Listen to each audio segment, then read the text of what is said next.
This husband accused his wife of cheating and living with her boyfriend until her lawyer dropped a bombshell that silenced the court. The parties are polyamorous, by the way, Your Honor. So that's I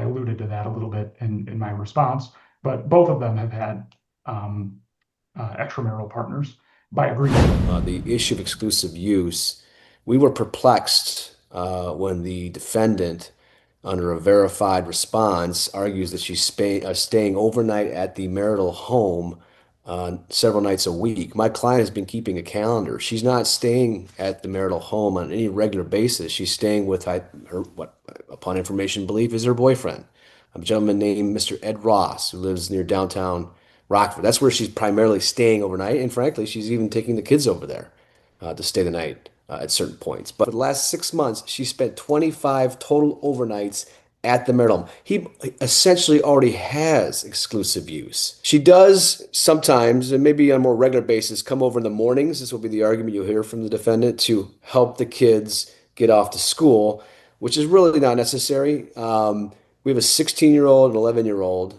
The 16-year-old is going to be driving within the next few weeks. She won't be homeless.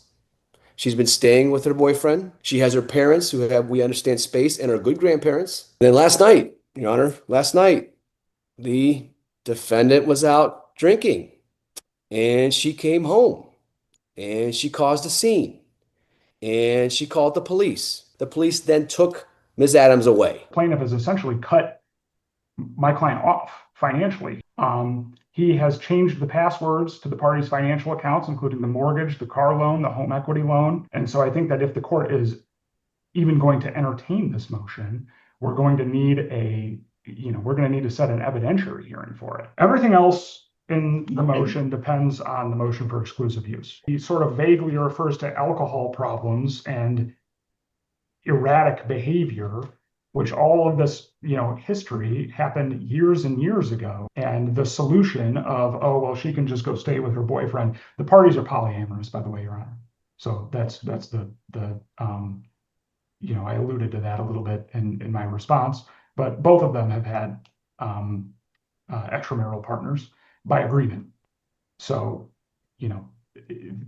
I would hope that the court would not look askance on that, which was an intentional lifestyle choice that the parties both made together. I understand that may be distasteful, but it has nothing to do with whether my client ought to be able to, be in her home or not. All right, I'm going to stop you because I am convinced, given the factual disputes, that we do have to set an evidentiary hearing. It's not